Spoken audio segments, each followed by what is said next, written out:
Muito bem, a gente está agora transmitindo o culto, né? Então, transmitindo aí na página do Face da igreja o estudo, para a gente ter esse momento de edificação. É bom ter os irmãos aqui na casa do Senhor. Hoje a gente vai meditar sobre o ser de Deus. A pergunta, né? Quem é Deus? Quem é Deus? Então sejam bem-vindos à jornada teológica, né? Sejam muito bem-vindos à jornada teológica. É uma caminhada que nós estamos fazendo dentro do assunto doutrina de Deus. Dentro desse assunto, doutrina de Deus. Esse é o nosso terceiro estudo. O primeiro nós vimos sobre a existência de Deus. Então respondemos a pergunta, Deus existe? Então respondemos que sim, e respondemos isso dentro das Sagradas Escrituras. Então aprendemos juntos aqui sobre esse assunto. O segundo estudo foi sobre o conhecimento de Deus. A pergunta, Deus pode ser conhecido? Sim, Deus pode ser conhecido, e Ele se revelou para nós, se revelou através da natureza e também através da sua santa e bendita palavra, e inclusive se revelou através do seu Filho amado, nosso Senhor e Salvador Jesus Cristo. Amém? Bem, hoje então, repito, a gente vem para a seguinte pergunta. Quem é Deus? A gente segue essa sequência, né? Já que Deus existe, já que Ele pode ser conhecido, então agora a gente pergunta, quem é Deus? Como um texto básico para a gente vai abrir em Êxodo capítulo 3.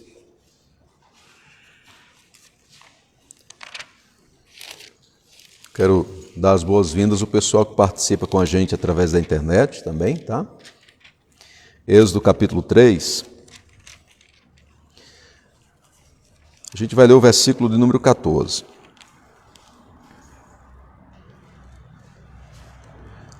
Diz assim a palavra do Senhor. Disse Deus a Moisés, eu sou o que sou.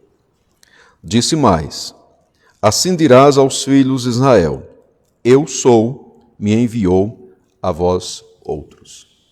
Bendito seja o Senhor. Amém? Esse é o momento em que o que aconteceu aqui foi que Deus falou com Moisés, chamando-o para ir até o Egito libertar o seu povo dos 400 longos anos de escravidão. Deus entendeu que era o momento em que aquela escravidão deveria acabar. Chegou o tempo de Deus e Deus então resolveu usar Moisés para realizar essa grande obra. E aqui em Êxodo capítulo 3 é o momento em que Deus está chamando Moisés.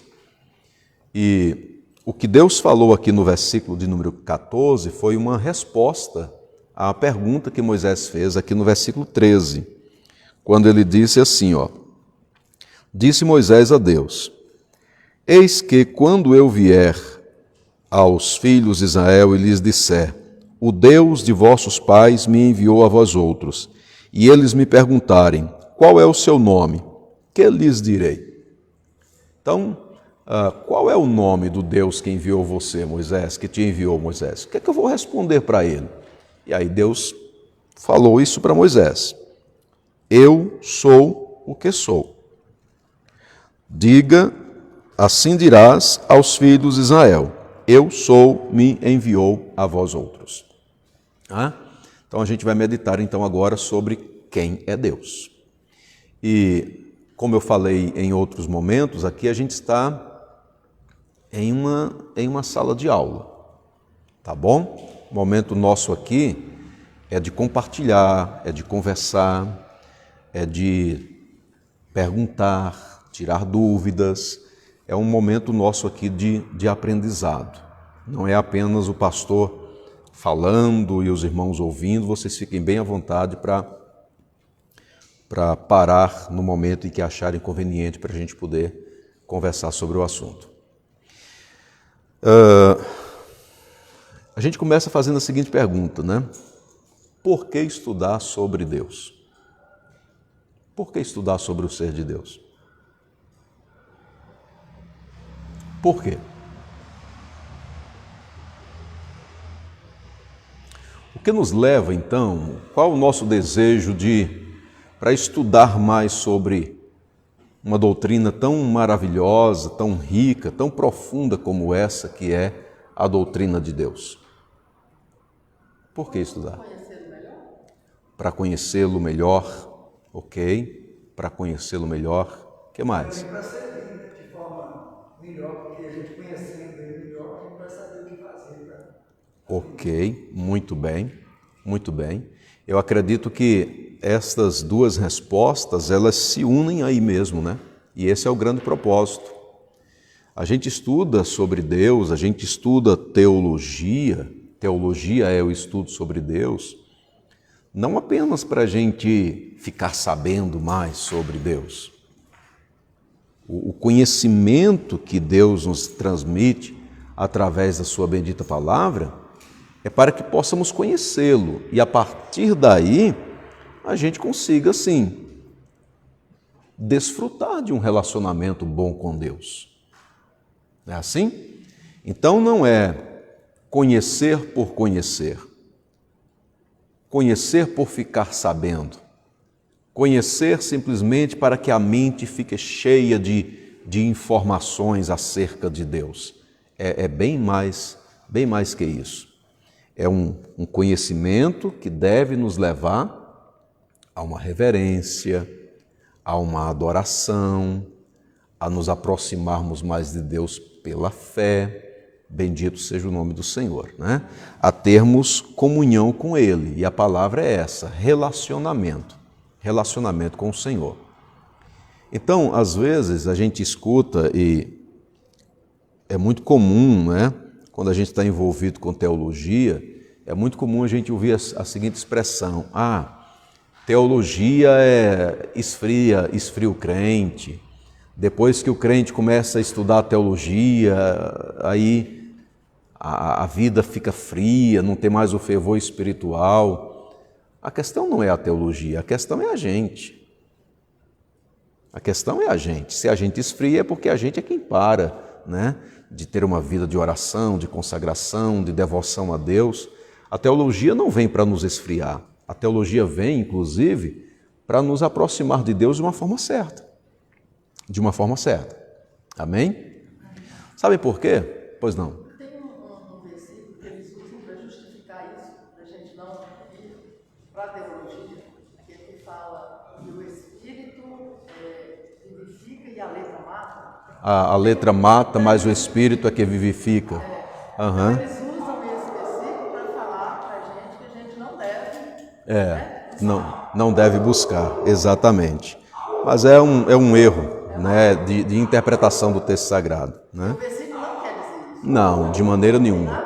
O texto sagrado não está mostrando a ideia de que a gente não deve aprender sobre Deus. Tá? Não deve, o texto não está falando sobre isso. Muito bem.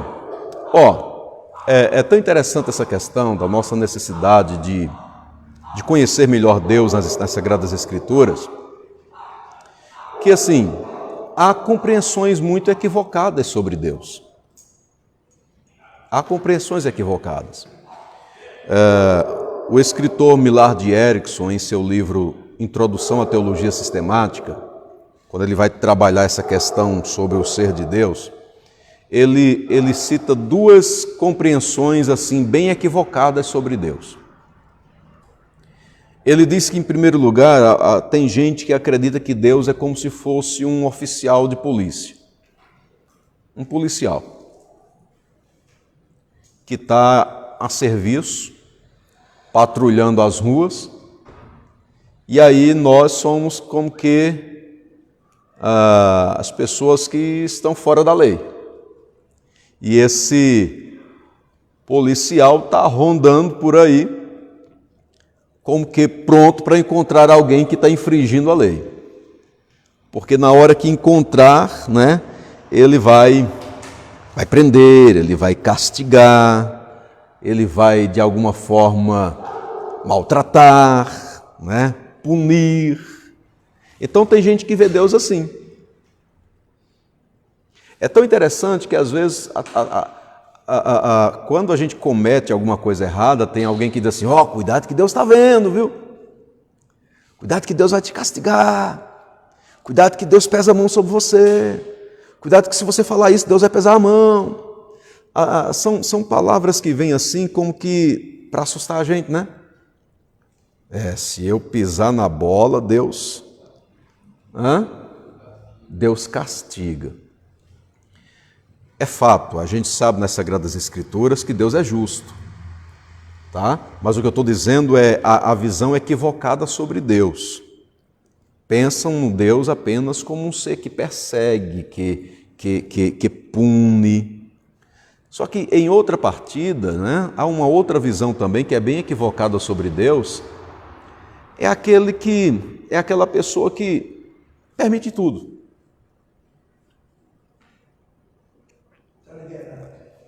Está liberado, né?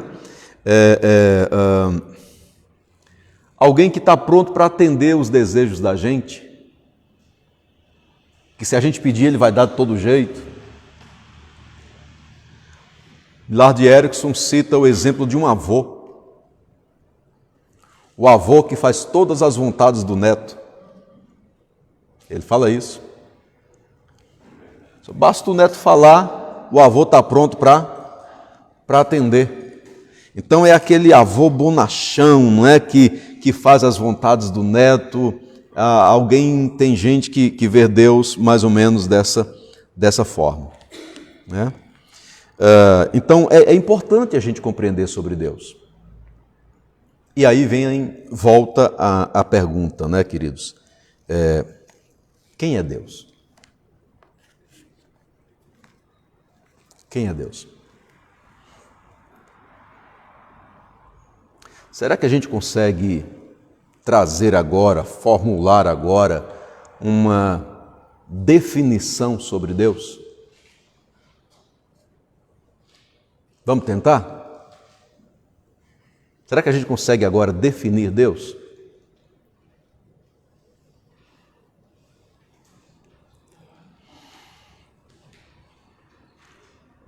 Tem limite, assim. Tem limite do conhecimento do homem para com Deus, tem limite. O conhecimento do homem para com Deus tem limite. Então, com isso, você quer dizer que nós vamos conhecer enquanto Deus revelar para nós, aquilo que Ele quer revelar para nós. Ok, a gente vai conhecer aquilo que Ele mesmo quer revelar para nós. Então, quem é Deus? Então a gente está tentando agora uma definição. Deus pode ser definido?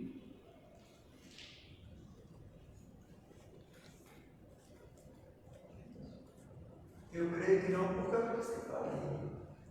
Ele é tão poderoso que a gente não conhece toda a força que ele tem. Muito bem, você está correto. Deus não pode ser definido. Não tem como a gente criar um conceito, uma definição sobre Deus. Tá? No máximo, o que a gente consegue fazer é fazer uma definição como que analisando um pouco o ser de Deus. Porque uma definição assim, não tem como a gente fazer uma definição que venha analisar profundamente o ser de Deus. Essa é a questão. Porque fazer uma análise sobre Deus seria abordar tudo sobre Deus. Falar absolutamente tudo sobre Deus. E se nós conseguíssemos falar absolutamente tudo sobre Deus, Deus teria um limite. Ele seria limitado. Porque eu consegui falar tudo. Não existe mais nada sobre Ele que a gente não tenha dito, que a gente não tenha falado, que a gente não tenha estudado, aprendido. Então é impossível a gente fazer uma descrição ou uma definição analítica sobre Deus. Tá?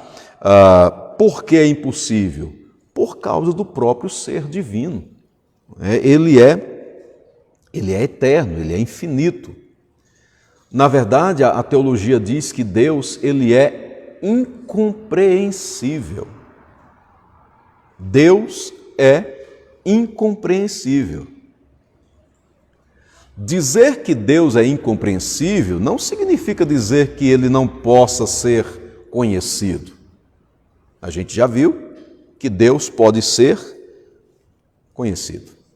Amém?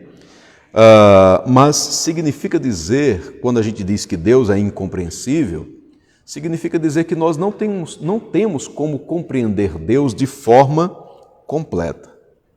Isso é impossível para a gente. E aí vem o que o irmão Geraldo falou. O máximo que a gente consegue conhecer sobre Deus é exatamente até o ponto em que o próprio Deus se revelou para nós. É o máximo que a gente consegue compreender sobre Deus. Até onde Ele mesmo se revelou. E sobre qual revelação nós estamos falando agora, em que a gente pode conhecer mais a Deus? A palavra. É claro que Deus se revelou através da natureza, Deus se revelou através do Senhor e Salvador Jesus Cristo, ok? E Ele se revelou através da sua santa e bendita palavra. As palavras de Cristo, os ensinamentos de Cristo estão aqui nas Sagradas Escrituras. Então a Bíblia é a revelação especial de Deus. Ela tem tudo o que nós precisamos saber sobre Deus. Olha a expressão.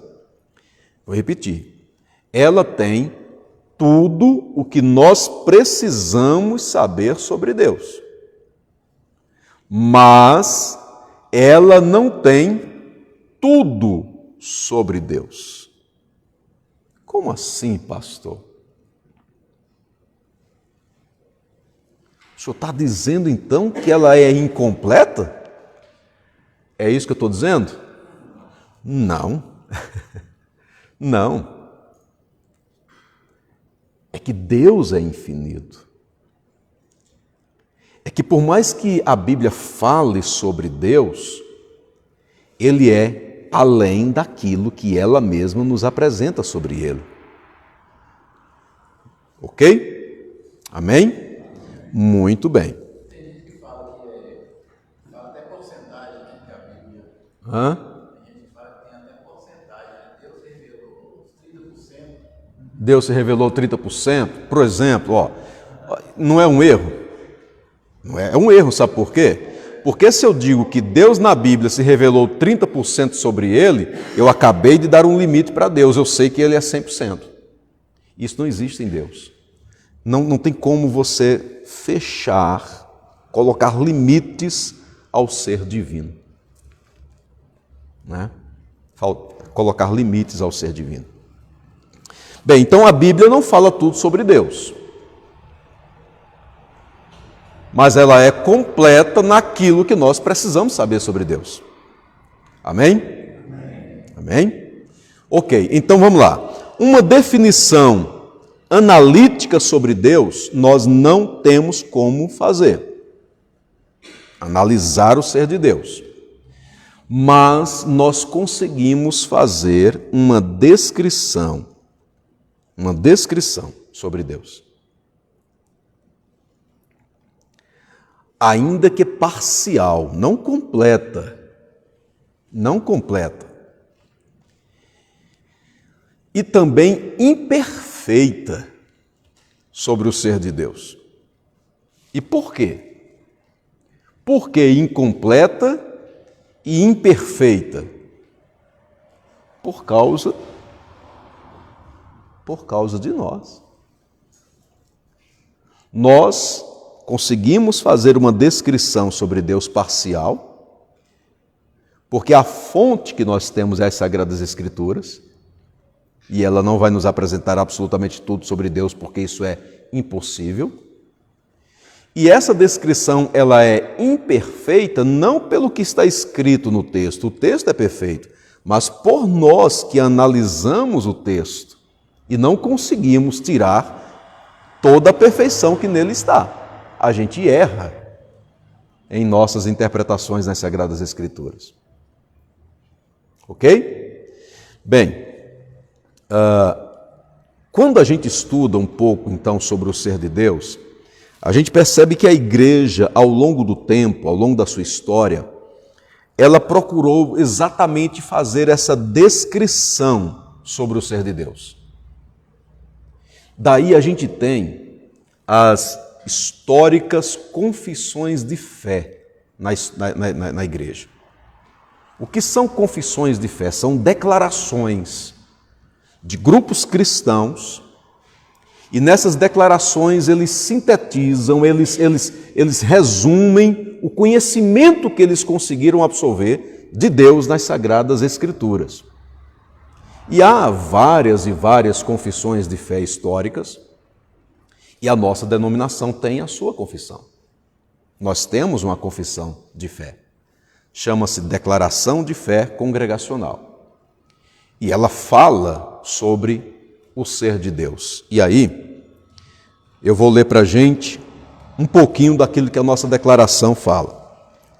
A Confissão de Fé Congregacional diz assim, abre aspas, cremos e confessamos um só Deus, vivo e verdadeiro, o qual é infinito em seu ser e perfeição. Só um instante. Infinito em seu ser e perfeição.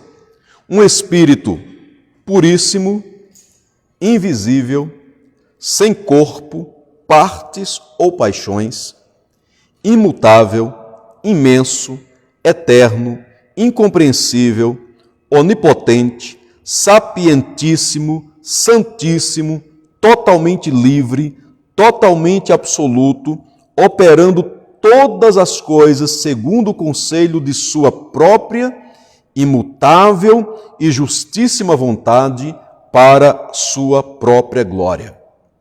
Amantíssimo, gracioso, misericordioso, longânime, riquíssimo em bondade e verdade, perdoando a iniquidade, a transgressão e o pecado, galardoador daqueles que o buscam diligentemente e, no entanto, justíssimo e muito terrível em seus juízos, pois odeia todo o pecado e de modo algum inocenta o culpado. E aí? É longa, né? O que é que a gente pode ver aqui nessa declaração sobre Deus? Repetir um pouco. Ó. Cremos e confessamos um só Deus, vivo e verdadeiro, o qual é infinito em seu ser e perfeição, um Espírito puríssimo, invisível, sem corpo, partes ou paixões, imutável, imenso, eterno, incompreensível, onipotente, sapientíssimo, santíssimo, totalmente livre, totalmente absoluto, operando todas as coisas segundo o conselho de sua própria imutável e justíssima vontade, para a sua própria glória, amantíssimo, gracioso, misericordioso, longânimo, riquíssimo em bondade e verdade, perdoando a iniquidade, a transgressão e o pecado, galardoador daqueles que o buscam diligentemente, justíssimo, terrível em seus juízos, odeia o pecado e não inocenta o culpado.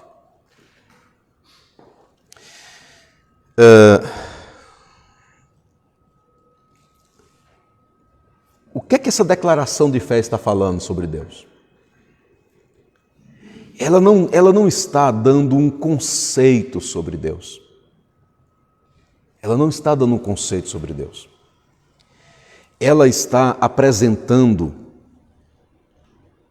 características de Deus. Isso aqui é diferente. Então, quando a gente vai estudar sobre o ser de Deus, a gente tem como fonte as Sagradas Escrituras. E aquilo que a Bíblia fala sobre Deus, ela vai apresentando características, qualidades sobre Deus, qualidades de Deus.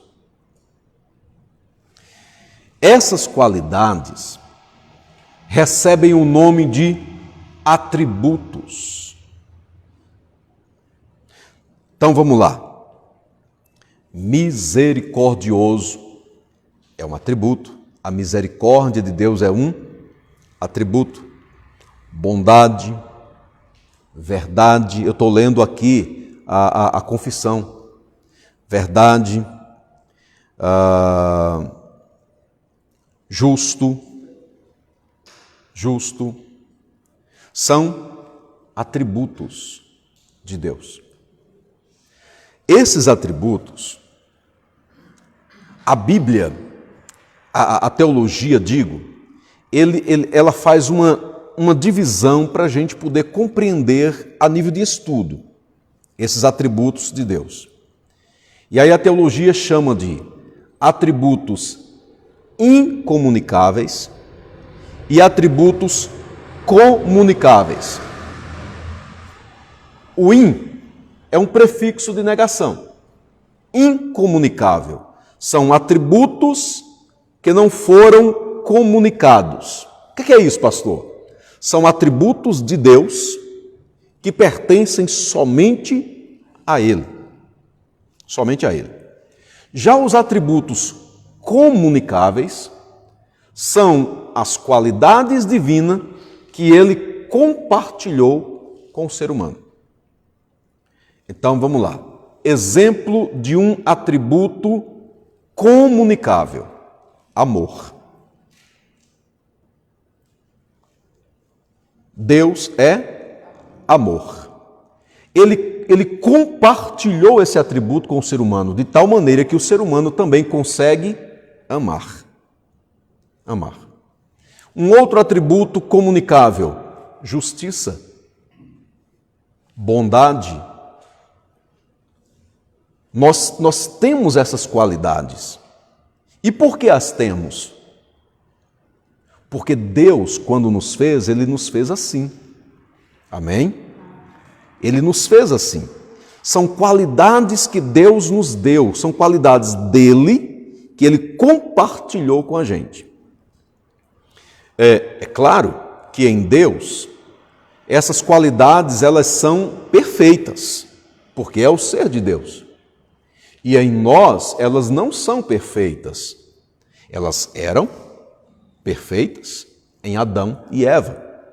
Tá? E quando a gente lembra a perfeição desses atributos em Adão e Eva, não pode dizer que eram perfeitos exatamente igual ao que Deus é, porque Deus é Deus. É a ideia do Deus incompreensível. Só que com a entrada do pecado no mundo, essas qualidades no homem, elas foram bastante prejudicadas. O homem não perdeu essas qualidades, o homem não perdeu esses atributos, mas por causa do pecado a gente não ama mais como deveria amar. A gente não exerce justiça como a gente deveria exercer. A gente não tem misericórdia como deveríamos ter. Não é verdade? Isso é por causa do pecado. O que é que a santificação vai fazer? Exatamente trabalhar nas nossas vidas essas questões.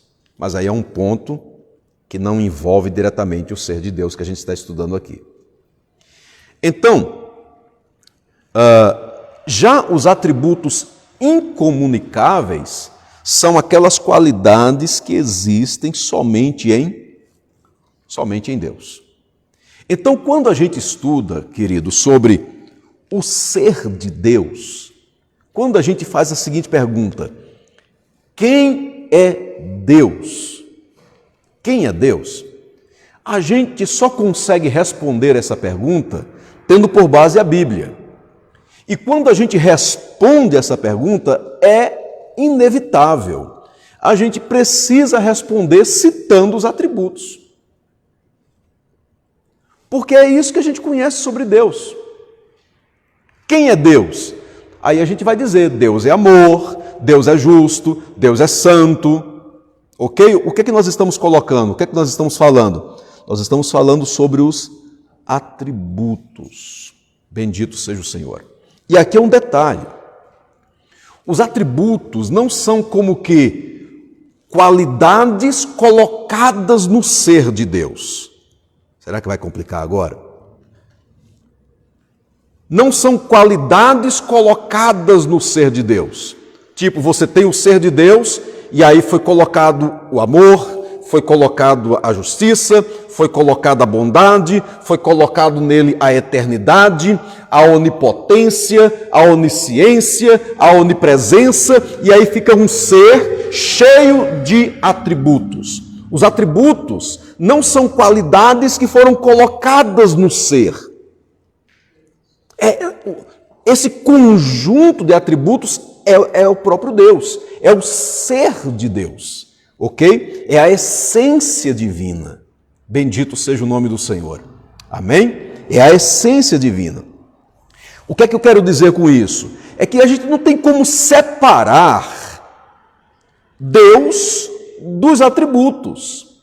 Não tem como a gente separar os atributos de Deus. Não tem como a gente separar. E quando a gente entende que os atributos são a essência do ser divino, isso significa dizer que em Deus não existe um atributo que seja maior do que o outro. Ou um atributo que seja mais importante do que o outro. Porque todos os atributos divinos, e quando eu digo todos, eu não estou fechando uma totalidade. Eu estou dizendo todos aqueles que nós conhecemos nas Sagradas Escrituras. Mas Ele é Deus, então. Não é? Os atributos divinos representam exatamente o seu ser. Eles são inseparáveis do ser de Deus. Amém? Tranquilo até aí? Bem, então, a gente caminha agora para pensar em alguns desses atributos, e principalmente alguns atributos incomunicáveis, e aí não tem como apenas em uma aula nossa aqui a gente estudar os atributos de Deus, eles são palco aí para muitos estudos, não é? Mas aqui a gente trabalha pelo menos 3 deles, que são atributos incomunicáveis. Né? O primeiro deles é a autoexistência.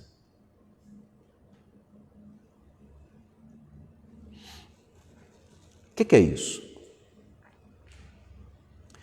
Significa dizer que Deus é a base da sua própria existência.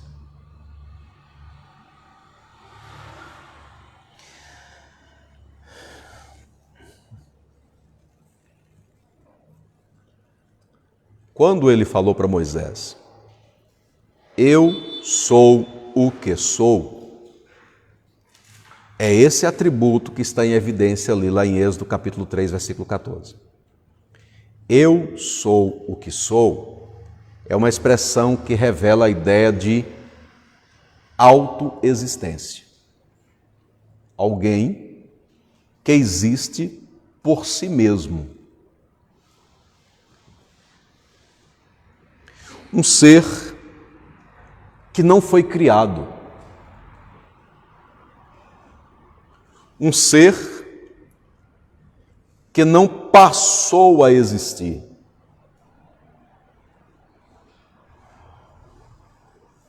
Isso para a gente, a nossa mente não chega, por quê? Porque tudo que a gente conhece tem um início de existência. Tudo que a gente entende na vida começou algum dia. Tem uma origem. Né?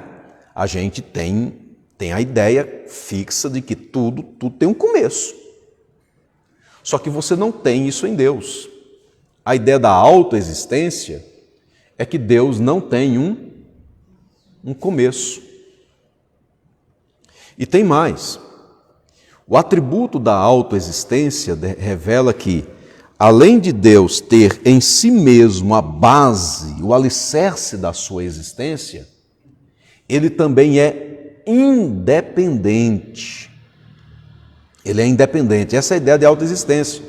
Ele não depende de ninguém. Porque ele é autoexistente. E só que a grande questão é que Deus é independente em tudo. Deus é independente em seu ser, ou seja, em quem ele é, em sua vontade. A vontade de Deus é independente. Ou posso dizer, a vontade de Deus é livre. Deus é independente em seus decretos. Deus é livre em seus decretos. E aí a gente coloca seus decretos, é uma maneira da gente estudar. Aí a gente tem o decreto de Deus para a criação, a gente tem o decreto de Deus para a redenção do ser humano, Deus decretando as coisas. Só que no ser divino você tem um decreto. Deus, na sua eternidade, decretou de uma só vez todas as coisas. Um decreto. E Deus é livre em seu decreto. Ou seja, ele não foi influenciado por nada nem por ninguém para poder decretar as coisas. Deus é independente em seus decretos. Ele é independente em suas obras. Bendito seja o nome do Senhor. Amém? Essa é a ideia da autoexistência de Deus.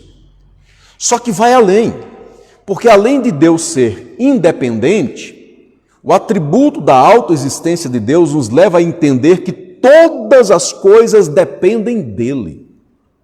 Tudo depende dele. E a Bíblia diz isso, né? Sem ele, nada do que foi feito se fez. Amém? Então, 3 coisas aqui sobre o atributo da autoexistência de Deus. Primeira, Deus tem em si mesmo a base da sua existência. Segundo, Deus é independente em tudo. Terceiro, todas as coisas dependem de Deus. Todas as coisas dependem de Deus. A gente vai ler alguns textos. O primeiro a gente já viu, que foi Êxodo, capítulo 3, versículo 14. A gente vai ler alguns outros agora. Vamos para o Evangelho de João, capítulo 5, versículo 26.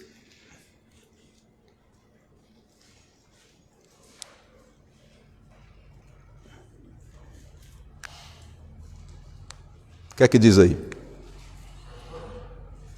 Vamos fazer de uma forma melhor? Davi já ia abrir, então só segura, tá? Evangelho de João, capítulo 5, versículo 26. Gostaria que uma outra pessoa abrisse em Atos, capítulo 7, versículo 25. Quem vai ler? Atos 7, 25, aqui. Muito bem. Uma terceira pessoa, Romanos, capítulo 11, versículos 33 e 34. Romanos 11, 33 e 34. Ok, muito bem. Apocalipse capítulo 4, versículo 11. Quem quer ler? Apocalipse 4, 11. Muito bem. Deixa eu só confirmar esse texto aqui.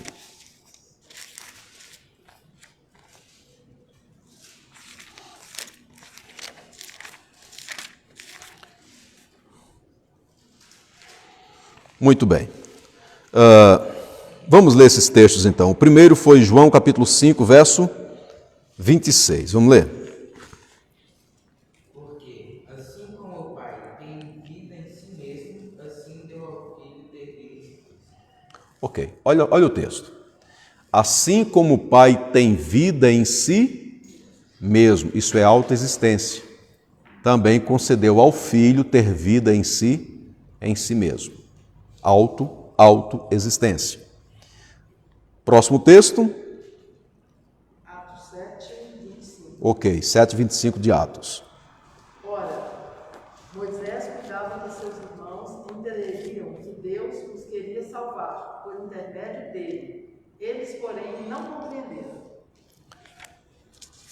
Então eu marquei errado esse texto.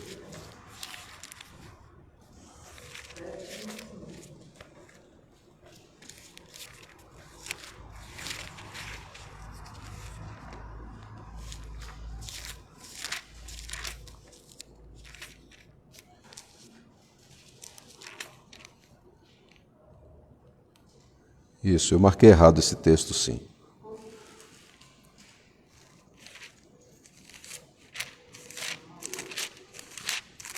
Vamos para o próximo aí, por favor.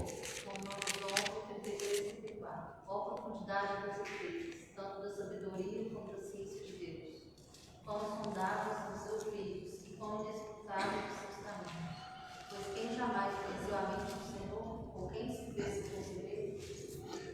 O texto está falando da independência de Deus em relação aos seus pensamentos. Tá? Romanos, capítulo 11, 33 e 34. Tânia, o texto é Atos 17, 25. Tá? Eu falei 7, 25, né? 17, 25. Leia para a gente, por favor.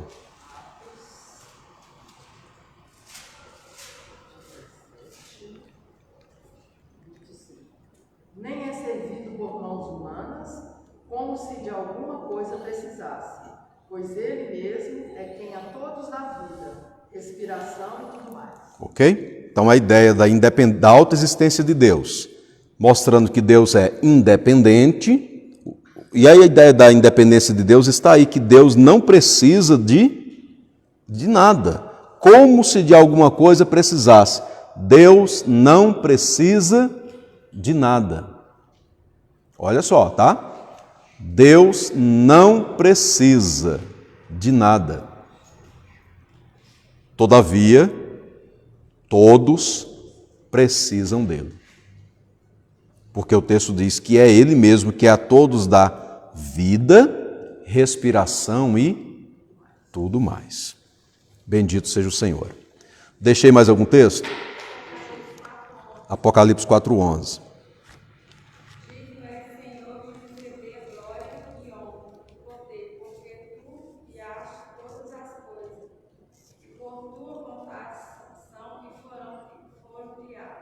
Muito bem. Então, a ideia de todas as coisas dependerem de Deus e o fato de Deus, assim, Ele ter realizando a sua livre vontade para a criação de todas as coisas. Ele criou, porque Ele quis criar. Ele nos salvou, porque Ele quis nos salvar. Bendito seja o nome do Senhor.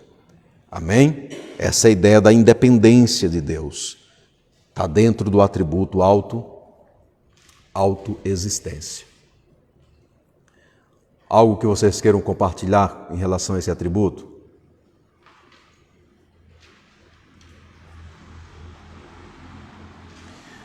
O segundo é a espiritualidade.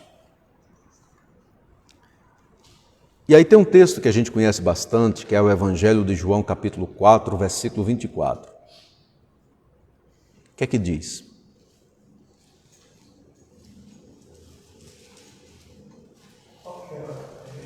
João, capítulo 4, verso 24. Deus é Espírito e importa que os seus adoradores o adorem em Espírito e em verdade. Deus é Espírito. E importa que os seus adoradores o adorem em espírito e em verdade.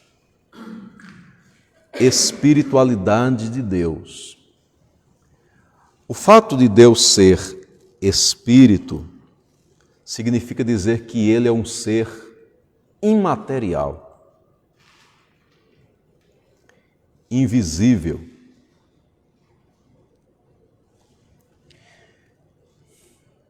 E sem extensão e nem composição. Vamos lá. Deus é Espírito. Então, Ele é um ser imaterial. Fato? Diferente de toda a sua criação. Toda a sua criação é diferente nesse sentido. Nós temos matéria. Nós temos matéria. O homem é pó. E ao pó vai voltar. Isso é matéria, corpo. Matéria. Matéria. A árvore tem uma matéria, a pedra tem uma matéria, elementos da natureza, são elementos da natureza. Deus é espírito, então ele é um ser imaterial. Primeira questão. Invisível. Fato. Deus é um ser invisível. Sem composição. O que é isso? De que compõe Deus? Quais as substâncias que formam Deus? Isso não existe. Nós somos seres materiais. Quais são as substâncias que compõem o nosso corpo? Aí a gente tem água, a gente tem carbono, a gente tem isso, a gente tem aquilo. É assim? Você não tem materiais que venham compor o ser de Deus. E ele também não tem extensão. Porque como seres materiais que somos, nós temos uma extensão, um limite. Ok? Deus, você não tem como trabalhar a extensão de Deus. Dar uma dimensão, o tamanho, no sentido de comprimento em relação ao ser de Deus. Por quê? Porque ele não tem uma extensão. Essa é a ideia de espírito.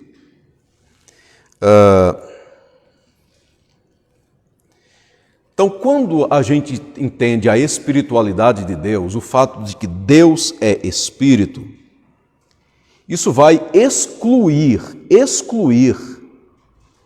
necessariamente a ideia de atribuir a Deus partes do corpo humano.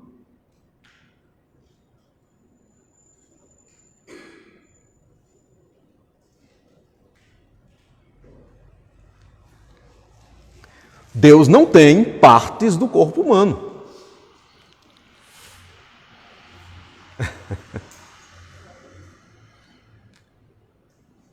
Ok, Wagner? Amém. É aquela passagem de Moisés, ele pediu para ver Deus e ele foi, acho, para forçar a felicidade, alguma coisa assim. É um bom texto. É um bom texto. Pedro está falando daquela passagem em que Moisés queria ver Deus. Queria ver a face de Deus, e Deus disse assim: não, nenhum homem viu a minha face para que viva. E aí Deus falou para Moisés assim: olha, eu vou fazer o seguinte com você. Eu vou permitir que você me veja pelas costas. Ó, parte de um corpo humano. Costas. Eu vou colocar você naquele ponto ali, naquela rocha, ela tem uma fenda, e eu vou passar. Quando eu estiver passando, eu vou colocar a mão.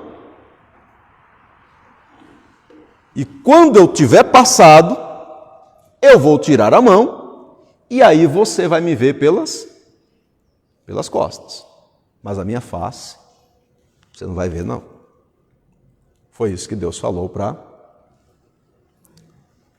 Moisés. E agora?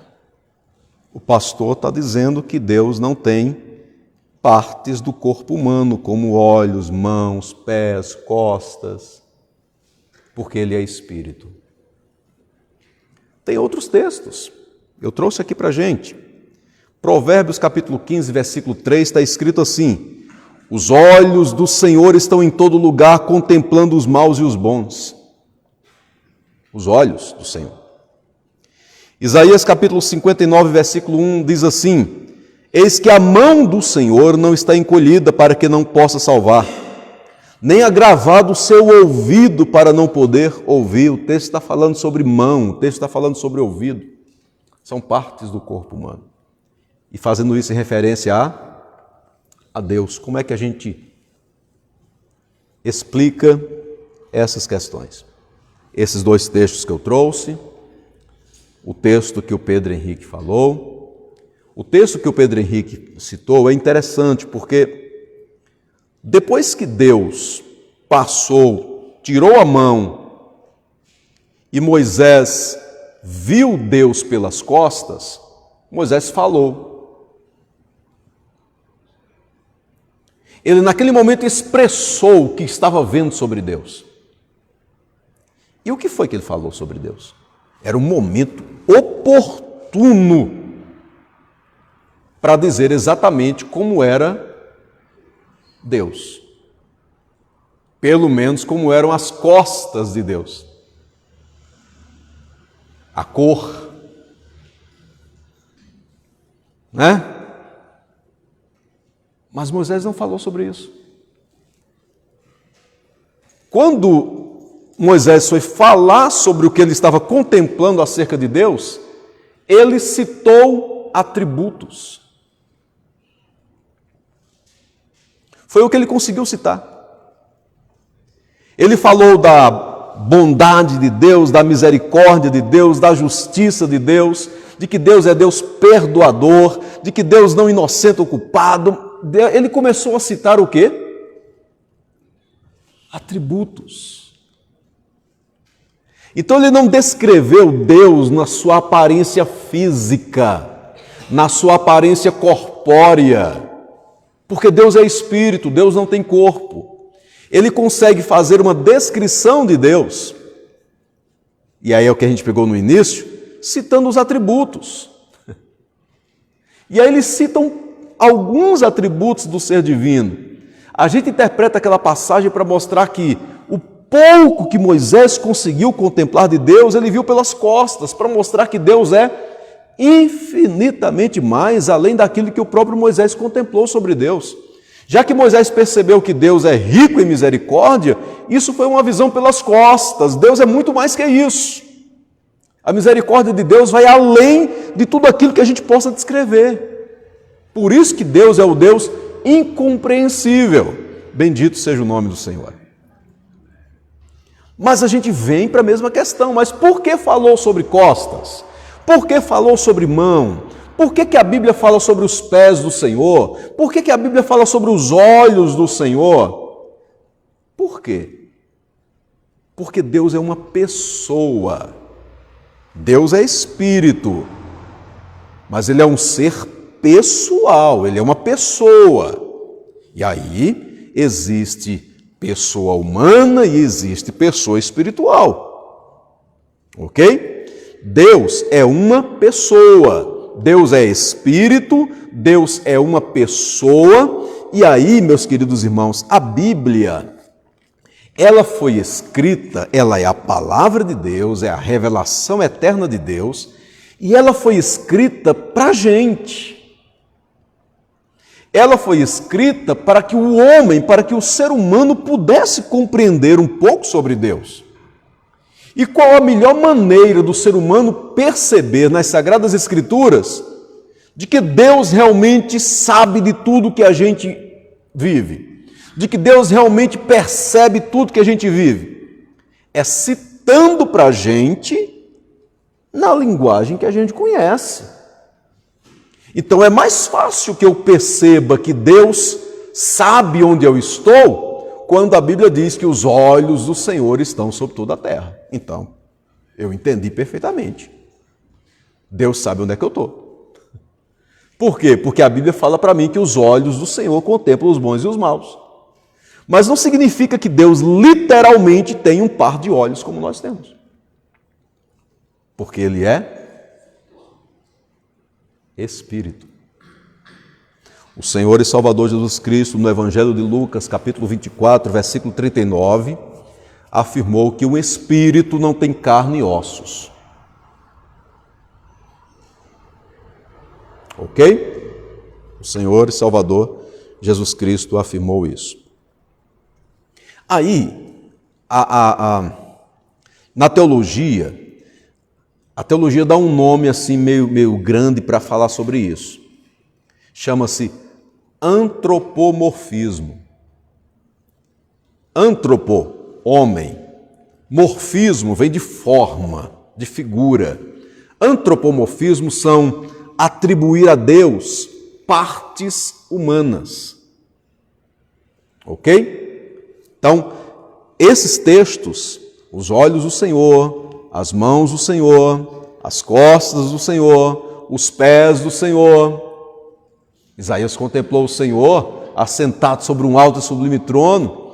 A Bíblia diz que os pés do Senhor repousam sobre a terra, Deus está sentado no trono dos céus e os pés dele estão sobre a terra. Ok? Então é exatamente para mostrar essa ideia, para a gente compreender melhor sobre quem é Deus, a grandeza do Senhor.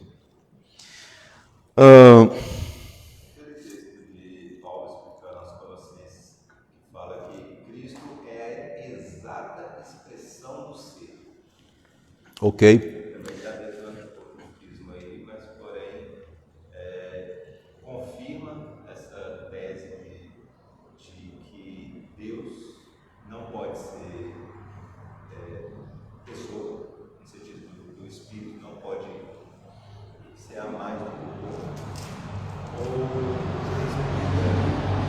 confirmando mesmo que Cristo ele tem todos os atributos do Espírito. Atributos.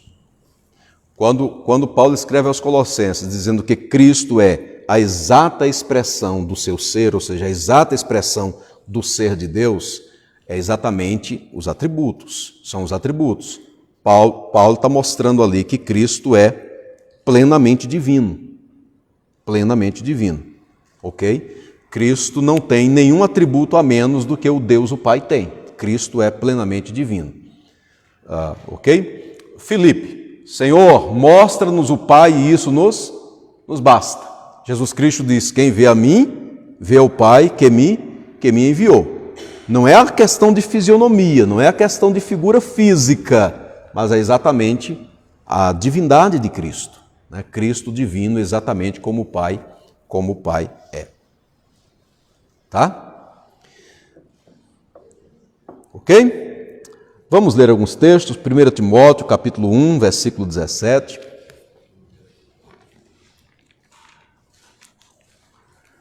Timóteo, capítulo 1, versículo 17. O que é que diz aí? Assim, ao Rei eterno, imortal, invisível, Deus único, honra e glória pelos séculos dos séculos. Amém. Amém? Graças a Deus. Deus único, invisível. O texto fala aí, invisível, né? Também ainda em 1 Timóteo, capítulo 6, versos 15 e 16. Agora, a seu tempo, mostrará quem é o bendito e único e poderoso, Rei dos Reis e Senhor dos Senhores.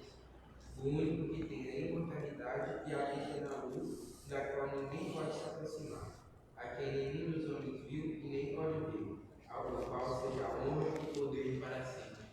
Amém? Louvado seja Deus. Bem, e para a gente seguir, o fato de Deus ser Espírito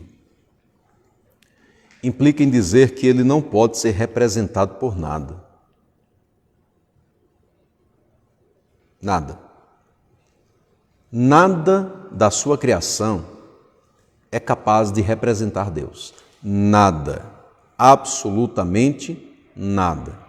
Não existe nada na criação que a gente possa usar para dar uma comparação que seja perfeita em relação ao ser de Deus. Então, eis a razão que a gente não pode pegar elementos da criação e transformar ao nosso bel prazer e dizer que é Deus. É por isso que a idolatria é pecado. Porque o homem pega um elemento da natureza, pau, pedra ou qualquer outra coisa, transforma em uma imagem e declara que aquela imagem é Deus.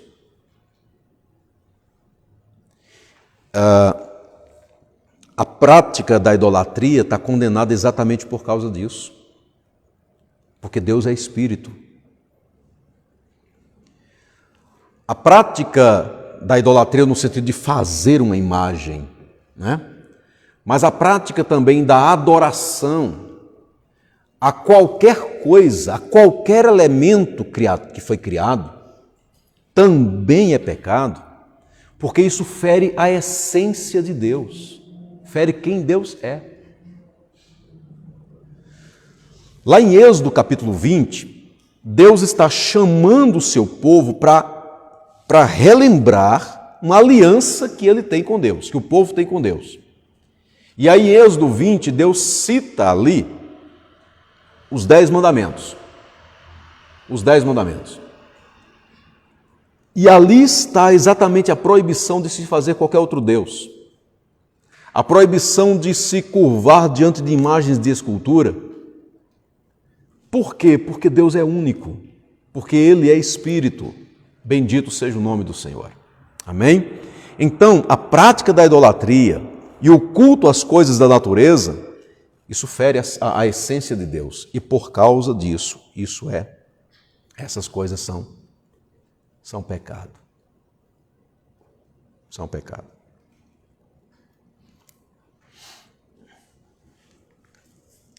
Mas aí a gente caminha para o final, falando sobre o último atributo, que é a unidade de Deus. A unidade de Deus fala o seguinte: por esse atributo entendemos que existe somente um ser divino e que só pode existir apenas um, e que todos os outros seres têm a sua existência dele, por meio dele e para ele. Essa é a ideia da unidade de Deus. Deus único, invisível e imortal. Só existe um Deus. Então existe o Deus dos cristãos, o Deus dos muçulmanos, o Deus dos budistas, o Deus, e aí não há. Só existe um Deus. Só existe um Deus. E ele, logicamente, não é Deus de ninguém, no sentido de ser controlado por nenhuma religião. Ele não é controlado por nenhuma religião. Todavia, só existe um documento que ele realmente deixou para que pudéssemos conhecê-lo de forma certa, que é a sua santa e bendita palavra. Foi aqui, e somente aqui, em que ele se revelou. E aí, nesse sentido, todos aqueles que o aceitam pela fé passam a pertencer a ele, e ele também se declara como sendo nosso. É nesse sentido. Não no sentido de que nós o controlamos, mas no sentido de que ele entra em aliança conosco. Bendito seja o nome do Senhor. Amém? Só existe um ser, um Deus, perdão. Pois não. Quando você disse, né? As pessoas dizem Deus de Deus, Deus de todas as religiões. Eu nunca me esqueço, na minha escola, isso aí eu estava no 7, no 6 ano, a minha professora de ensino religioso, ela falou numa aula dela, uma vez, que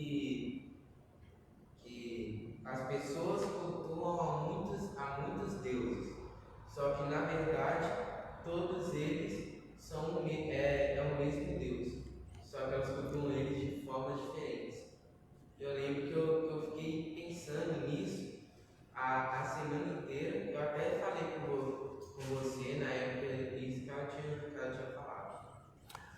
É bem interessante isso, porque vem para confundir a gente, né? Só existe um Deus, né? Mas as pessoas cultuam a esse Deus de formas diferentes. Então, quem cultua de uma forma vai chamar esse Deus de... Aí tem um nome para ele, tem um outro nome. Cada religião vai tendo um nome diferente para Deus, mas na verdade só existe um Deus. Às vezes a gente pode até dizer assim, puxa, interessante, né? Eu entro na ideia bíblica de que só existe um Deus, mas cada religião cultua a esse Deus de forma diferente. Isso está errado porque foi aí onde eu disse. O único documento confiável que fala sobre a existência desse Deus, como ele é e como ele deve ser adorado, é a própria revelação que ele deixou para a gente, que é a sua santa e bendita palavra. De tal maneira que essas formas diferentes de adorar a Deus, na verdade, são outros deuses que estão sendo adorados. Deuses que vêm de outras revelações, e não necessariamente a revelação das Sagradas Escrituras. Tá? E às vezes criados de forma diferenciada. Às vezes criados pelo próprio homem. Exatamente. Muito bem. Olha, quando a gente fala sobre a unidade de Deus, significa dizer, e aí a gente já viu um pouquinho isso hoje, que Deus não pode ser dividido em partes. E aí a gente está falando dos atributos. Tá? A gente está falando dos atributos. Não se tira atributos de Deus. Deus é um ser como um todo. Tá? E aí, quando a gente fala também sobre a unidade de Deus, significa dizer que em sua essência, embora existam 3 pessoas na divindade, eles não são 3 deuses e nem são 3 partes diferentes de um mesmo Deus.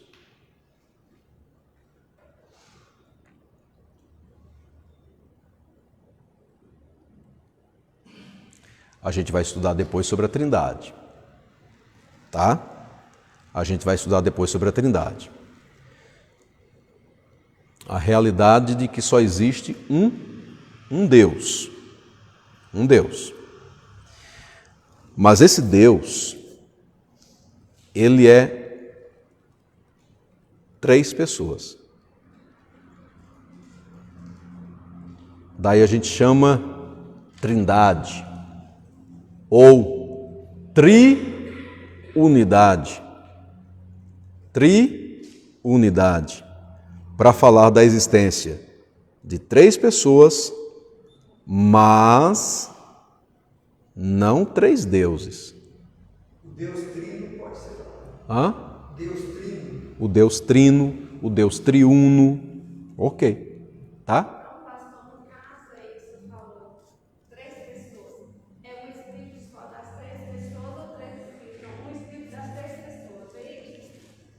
Aí vamos lá. A gente vai estudar sobre a Trindade, mas é importante sua pergunta e não vamos fugir dela, de maneira nenhuma. 3 pessoas na Trindade. O Pai, o Filho e o Espírito Santo. Vamos pegar aqui a pessoa do Espírito Santo, e pensar no atributo divino, que é o atributo espiritualidade. Tá? A gente não pode confundir esse atributo com a pessoa do Espírito Santo. Quando o texto diz que Deus é Espírito, está falando do atributo espiritualidade, está mostrando que o ser de Deus como um todo, ou seja, as 3 pessoas são seres espirituais. Tá? São seres espirituais. Deus é espírito. Esse ser divino é um ser espiritual. Ele tem essas três pessoas, o Pai, o Filho e o Espírito Santo. São pessoas distintas. São pessoas distintas. O Pai não é o Espírito Santo.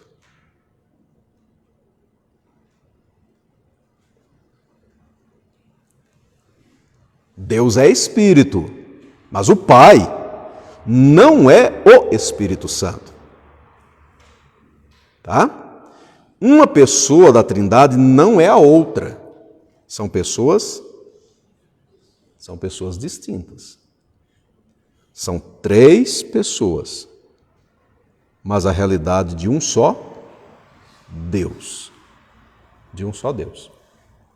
Cada uma dessas pessoas possui exatamente todos os atributos que a outra possui.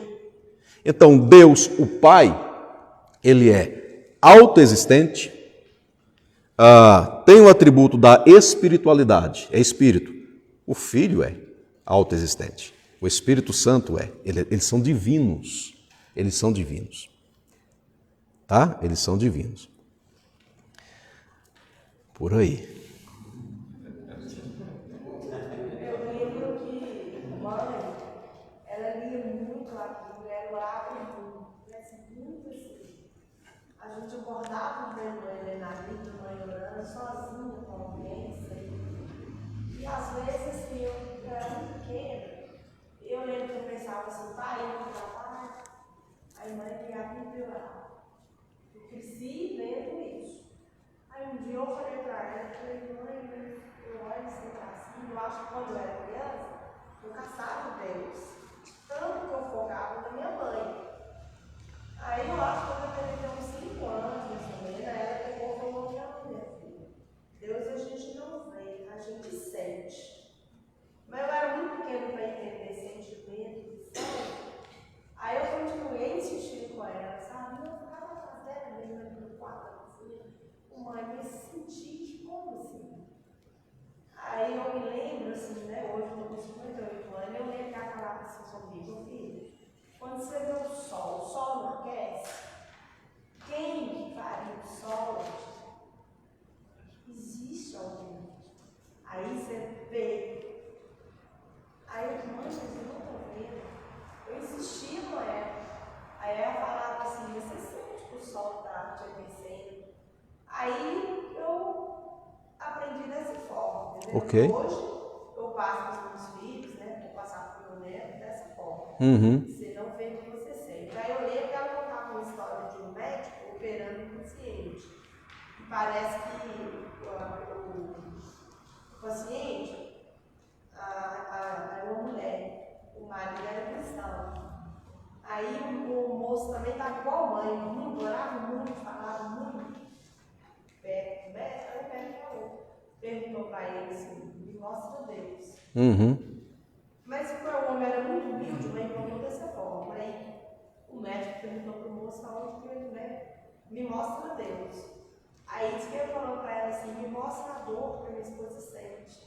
Aí disse que o senhor respondeu para ele assim, né? Que a dor a gente não via, a gente sentia. Sim. Aí eu lembro dessa fala de mãe comigo. Sim. Aí pronto, não fiquei com dúvida quanto a isso não. É uma forma simples de ensinar, de clara da gente ensinar. De fato, né? Não pode ser visto, mas a gente sabe da sua realidade. Eu saio para trabalhar muito cedo de casa, e quando eu pego a educação, até chegar no meu filho, às vezes a gente não vê nada mesmo, muito mar, poucas pessoas, aí infelizmente viu o cemitério, todo dia vê, e às vezes eu sofria muito no início, eu pensava, meu Deus, ali estava meu pai, meu irmão, e aquilo ali doía muito. Quando eu me via dentro da oração, a lágrima não saía. Aí eu voltava lá, minha mãe, não, mas não tem seu tempo, né? Muito bem. Tá cheio. Aí assim, parece que o tempo vai passando, a gente vai chegando em certa idade, e as lutas vão diminuindo, né? Aquela certeza mesmo assim, quem é Deus? Tudo é o que eu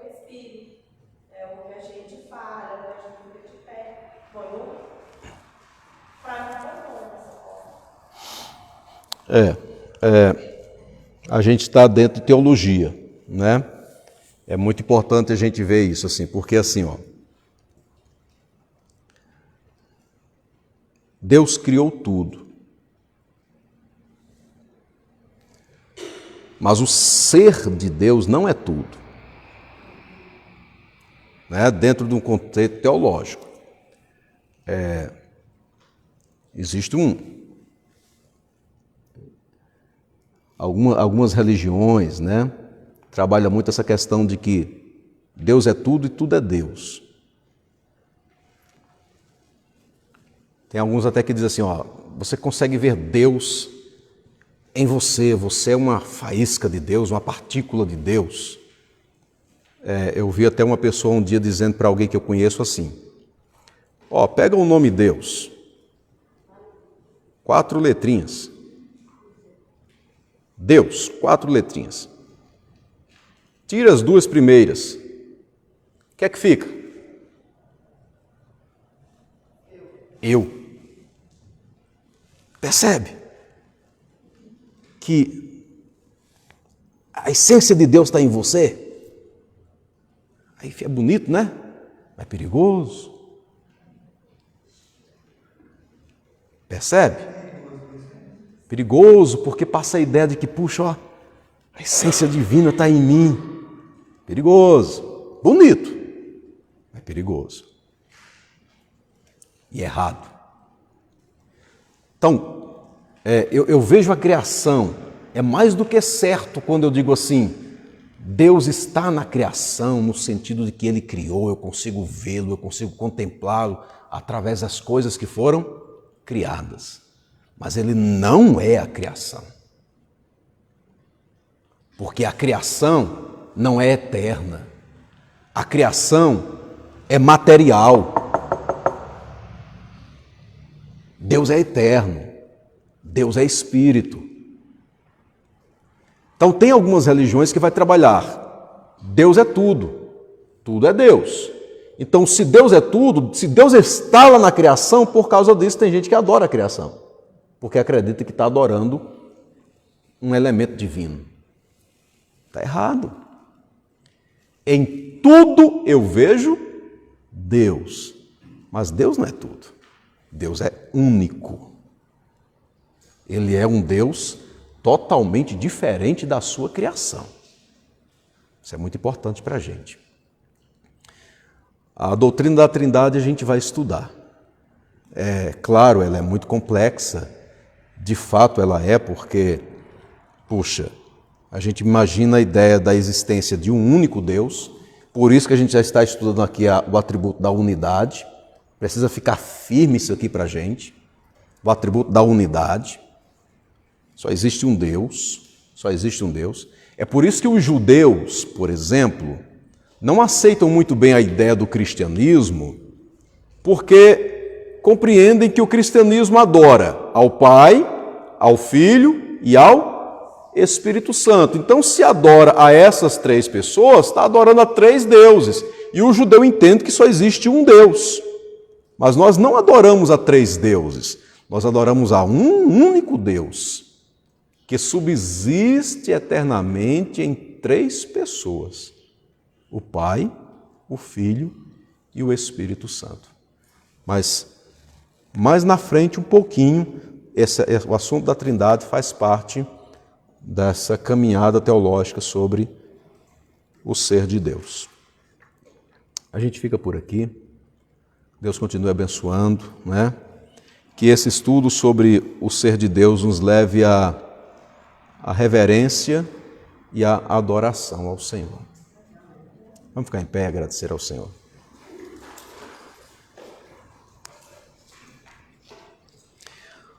Obrigado, Senhor, pelo esse momento de aprendizado, de compartilhar, ó Deus amado, conhecimento das Sagradas Escrituras.